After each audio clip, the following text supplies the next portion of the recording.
حضرت سفینہ رضی اللہ تعالی عنہ اور شیر کی بے بسی۔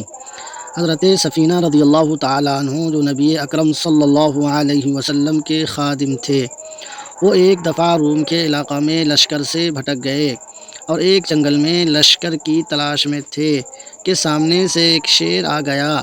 حضرت سفینہ کہتے ہیں کہ میں نے اس سے کہا کہ اے ابو الحارث، یہ شیر کی کنیت ہے، میں رسول اللہ صلی اللہ علیہ وسلم کا غلام اور خادم ہوں، میں راستہ بھٹک گیا ہوں۔ یہ سن کر شیر دم ہلاتا ہوا آگے چلتا رہا اور میں اس کے پیچھے پیچھے چلتا رہا، یہاں تک کہ لشکر سے مجھ کو ملا دیا۔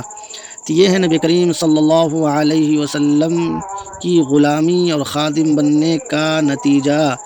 جو دنیا میں ایک چیر پھاڑ کر کھا جانے والا جانور، وہ رہبری کر رہا ہے جو رسول اللہ صلی اللہ علیہ وسلم کی غلامی کرتا ہے اور آپ کی خدمت کرتا ہے۔